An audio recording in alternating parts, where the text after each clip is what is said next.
پاکستانی جا رہا تھا, ٹرین میں سفر کر رہا تھا ایک چائنیز کے ساتھ.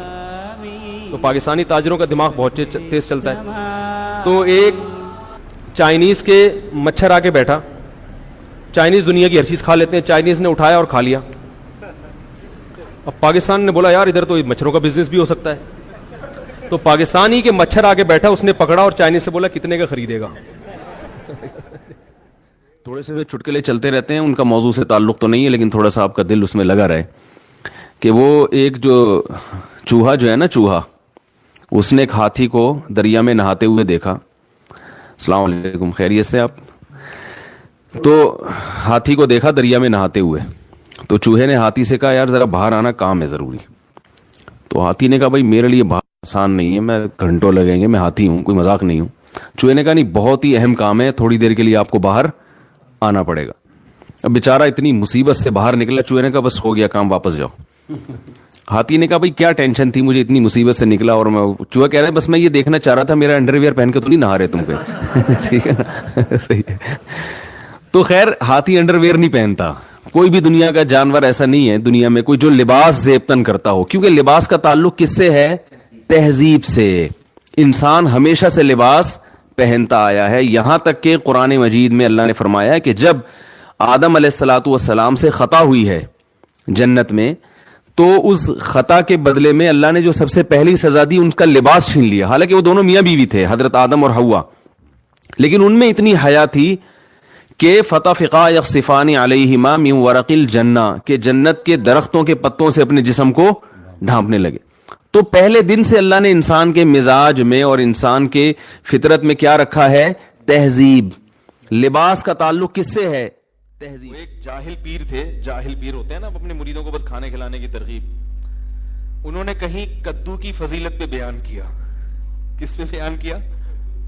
کدو کی فضیلت. نبی صحیح حدیث ہے کہ رسول اللہ صلی اللہ علیہ وسلم کو لوکی اور کدو جو ہے نا یہ بہت پسند تھا, یہ صحیح حدیث ہے. حضرت انس بن مالک رضی اللہ تعالی عنہ فرماتے ہیں کہ جب ایک صحابی نے حضرت انس بن مالک کو دیکھا کہ وہ سالن پکا ہوا ہے, اس میں جہاں جہاں کدو ہے نا, تو حضرت انس بن مالک وہ کدو تلاش کر کر کے کھا رہے ہیں. تو کسی نے پوچھا کہ ایسا کیوں؟ فرمایا میں نے نبی صلی اللہ علیہ وسلم کو ایسے ہی دیکھا. آپ کو لوکی پسند تھی, صحت کے لیے بھی بڑی زبردست چیز ہے, لیکن یہ ایک طبعی چیز ہے نا, کوئی ضروری نہیں کہ ہر آدمی کو پسند ہو, یہ تو طبعی چیز ہے.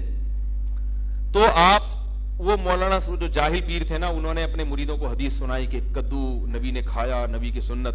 جب کھانے کا ٹائم آیا نا, تو وہ جو مرید تھا اس نے کہا کہ حضرت میں آپ کے لیے کدو شریف پکا کے لے آؤں. اب کدو کے ساتھ کیونکہ سنت ہو تو شریف کا لفظ بھی ایڈ کر دیا کہ کدو اتنے فضائل سنے, تو حضرت میں آپ کے لیے کدو شریف پکا کے لے آؤں. وہ ان کے تو آسان خطا, یار اب ہمیں کدو کھلائیں گے یہ. تو انہوں نے کہا یار ہم گناہگار لوگ ہیں, میرے لیے کوئی بغیرت سی مرغی پکا کے لے آؤ. ہم کیا ہیں؟ ہم بڑے گناہگار لوگ ہیں, کدو شریف کہاں, ہمارے لیے کوئی بغیرت سی جس میں غیرت بالکل ہی نہ ہو.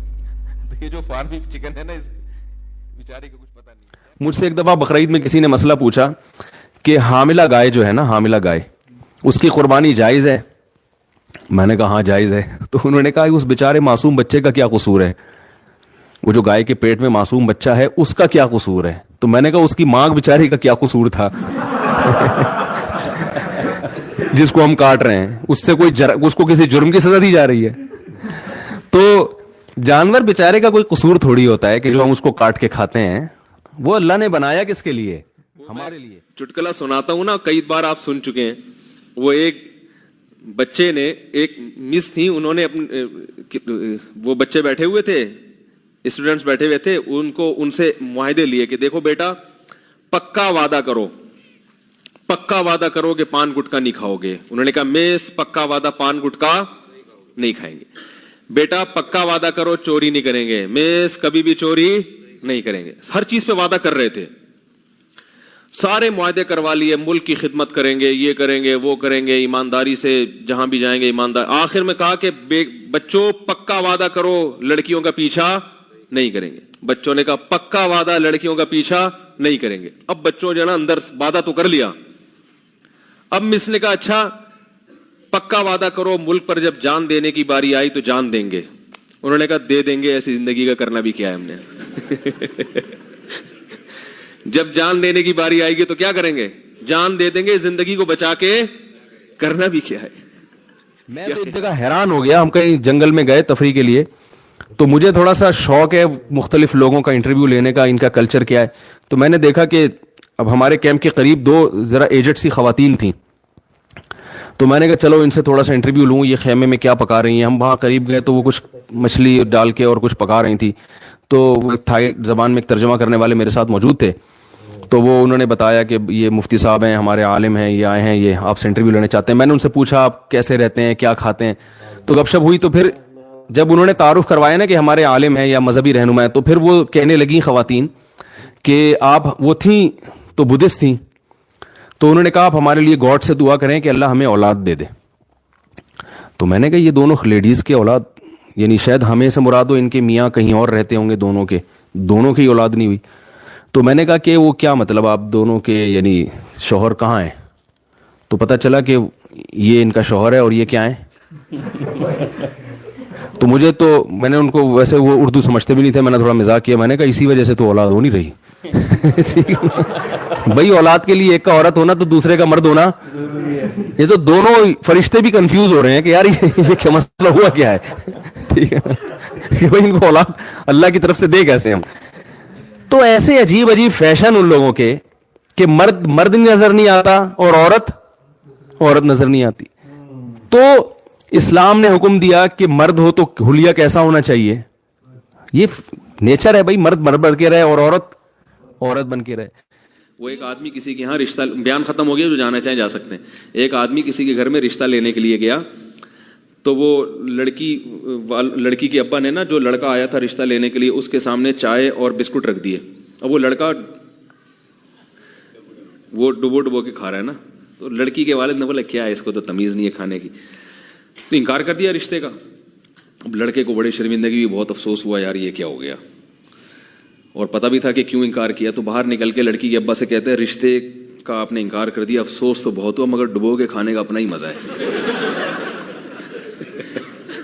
ڈبو کے کھانے کا اپنا ہی مزہ ہے, تو وہ تھوڑی چھوڑیں گے ہم.